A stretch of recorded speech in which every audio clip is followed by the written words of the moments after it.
Nah, kesadaran kita baik terhadap micro time sampai pada waktu yang lebih besar tadi, macro time, itu semuanya penting biar kehidupan kita berjalan dengan semestinya.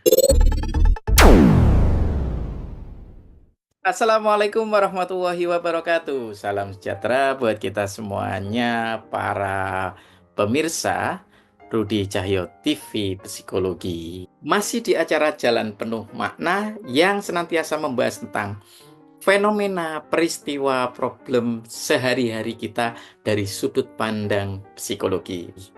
Kali ini kita ngomongin hal yang santai-santai aja, karena saya pingin menyapa teman-teman semuanya, terutama di awal tahun ini. Saya belum mengucapkan selamat tahun baru 2025.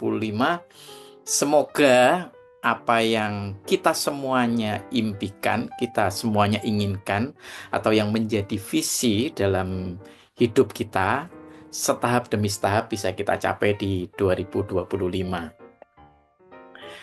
Dan kalau yang teman-teman mau menuliskan apa resolusi di 2025, mungkin resolusi yang terpentingnya mungkin, atau yang tertingginya mungkin, atau dianggap yang paling mulia mungkin, silakan boleh tuliskan di kolom komentar. Nah, berkaitan dengan tahun baru ini, kalau orang bilang kita akan membuka lembaran baru. Oke, kalau kita menandai sebuah siklus ya, atau periode. Namanya periode itu sesuatu yang punya masa dan akan berulang lagi. Artinya taruhlah kalau sebuah periode itu 0 sampai 10 atau 0 sampai 100, maka 100 ini akan menjadi puncak periode, dan dari 100 akan balik 0 atau mengawali periode baru. Nah, itu yang disebut dengan periode. Makanya ada yang disebut sistem yang sifatnya periode atau disebut dengan periodik. Nah, itu yang terjadi di tahun-tahun kita. Meskipun kalau kita ngomong sambung menyambung, kalau kita hidup ini tanpa penanda, maka periode itu akan sulit untuk diidentifikasi. Maka kita akan lebih tidak aware, atau kesadaran kita terhadap waktu akan kecil.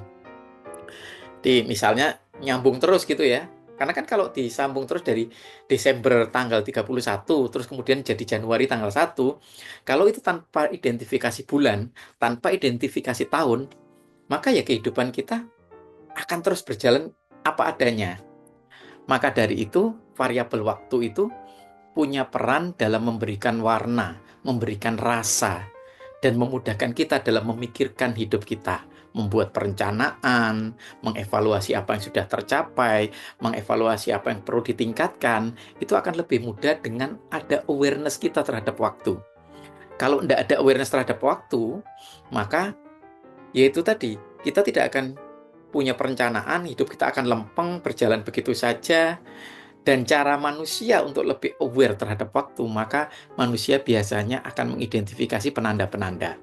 Kalau zaman dulu kita mengidentifikasi pergantian ada bulan, bulan penuh, bulan sabit, dan seterusnya. Kita juga dalam kehidupan sehari-hari kan juga mengidentifikasi antara siang dan malam dengan adanya matahari dan bulan mungkin, atau tenggelamnya matahari lah kalau memang tidak sedang ada bulan gitu. Tapi itu semuanya adalah cara kita untuk menjadi aware terhadap waktu. Artinya kesadaran terhadap waktu itu sangat penting. Termasuk dengan dibuatnya kalender, ada bulan, ada tanggal, ada hari. Itu semua adalah cara kita untuk lebih aware terhadap waktu. Dengan kita aware terhadap waktu, maka kehidupan kita akan lebih mudah kita atur karena punya segmen-segmen. Kita jadi tahu eh, capaian kita dan bagaimana kita akan memperbaiki di waktu yang akan datang. Nah, itulah makna waktu, termasuk ketika kita menandai bahwa, oh sekarang tahun baru.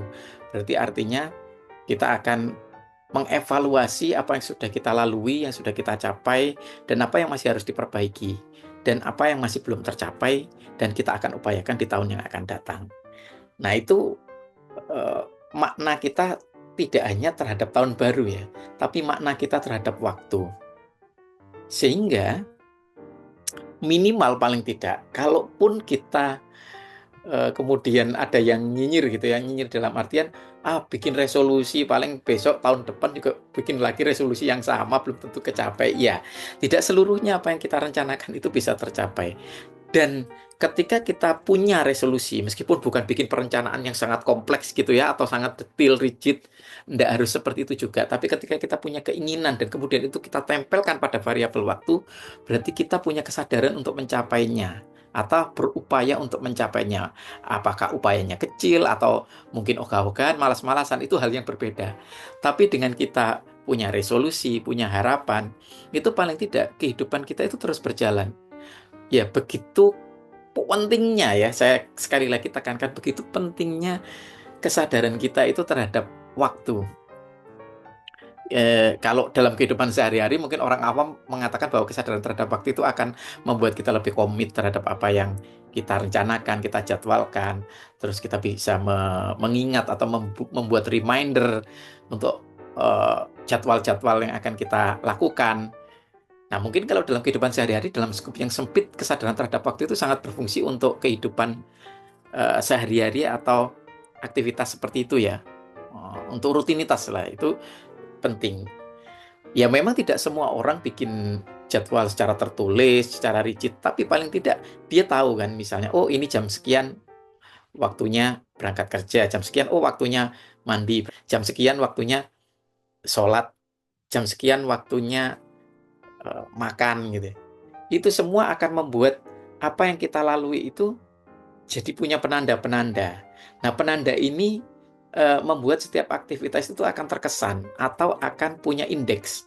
Ketika punya indeks, maka mengaksesnya juga akan lebih mudah. Misalnya, kita punya indeks bahwa hari ini misalnya kita merasa perut kita tidak sehat, terus tadi buang-buang air. Terus kita ingat kembali, oh iya, tadi pada waktu makan siang, saya makan apa? Karena sekarang saya belum makan malam atau makan sore ya, tapi kok sekarang perut saya nggak enak. Berarti kan kita bisa mengevaluasi makan siangnya. Tidak mungkin mengevaluasi apa yang belum terjadi, tapi mengevaluasi makan siangnya.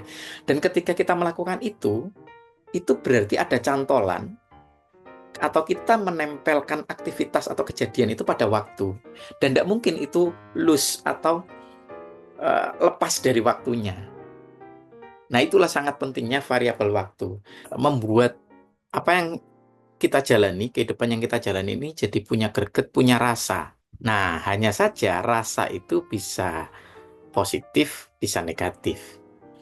Jadi tetap punya dua sisi mata uangnya.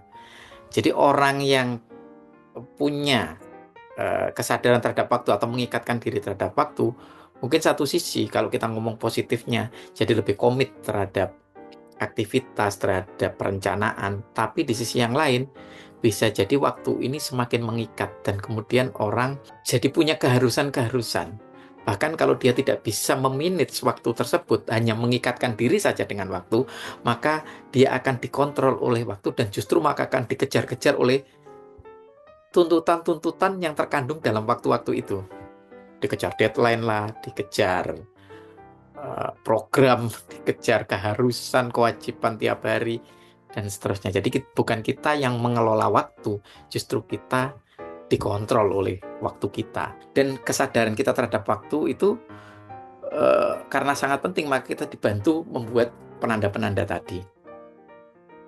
Nah, itu dalam kehidupan sehari-hari, tapi dalam kehidupannya lebih luas, maka variabel waktu ini ya membuat apa yang kita lalui itu jadi punya makna atau punya meaning. Ya memang bukan waktu satu-satunya variabel yang membuat kejadian, peristiwa, atau aktivitas kita itu jadi bermakna. Tapi ketika hilang variabel waktu itu, maka akan hilang satu sistem dalam kehidupan kita yang disebut dengan namanya kronosistem. Jadi kita tidak punya sandaran. Jadi satu sistem itu goyah, hilang, atau rusak, maka sistem yang lain juga akan terpengaruh. Kalau misalnya kita tidak punya penanda waktu, berarti tidak akan ada orang bikin plan, tidak akan ada orang bikin evaluasi. Atau kita jadi mencatat peristiwa-peristiwa itu, misalnya taruhlah saja sejarah, maka sejarah itu tidak akan punya rumah, tidak akan punya tempat, tidak akan punya pijakan. Kita tidak bisa mengatakan tentang perang Diponegoro, kita tidak bisa mengatakan tentang revolusi industri di Inggris, kita tidak bisa mengatakan uh, revolusi di Prancis. Kita tidak akan bisa mengatakan itu semua tanpa pijakan kronosistemnya. Jadi sistem-sistem yang lain akan terganggu. Ya kalau kita ngomong teori sistem kan ada mikrosistem, mesosistem, eksosistem, makrosistem, dan akhirnya ada kronosistem yang mewadai itu. Jadi dalam kesadaran kita terhadap waktu, baik itu waktu yang terpendek yang disebut sebagai micro time, ya waktu yang dilekatkan pada momen atau kejadian, atau mungkin mesotime, waktu yang dikaitkan dengan satu periode yang lebih panjang kayak periode sekolah, periode bekerja, periode SMP kelas 1, SMA kelas 10, dan seterusnya. Nah, itu semua adalah penanda waktu mesotime. Nah, untuk yang macro time itu waktu yang berkaitan sama waktu yang lebih panjang kayak tadi itu. Penanda peradaban, era, zaman. Nah, itu waktu yang lebih panjang. Nah, kesadaran kita baik terhadap micro time sampai pada waktu yang lebih besar tadi, macro time, itu semuanya penting biar kehidupan kita berjalan dengan semestinya. Demikian kira-kira ulasan kita tentang waktu sehubungan dengan tahun baru kali ini. Sekali lagi saya ucapkan selamat tahun baru. Semoga kita diberikan kemudahan dan kelancaran mencapai harapan-harapan kita di tahun 2025. Jumpa lagi di video selanjutnya. Terima kasih sudah menonton. Assalamualaikum warahmatullahi wabarakatuh.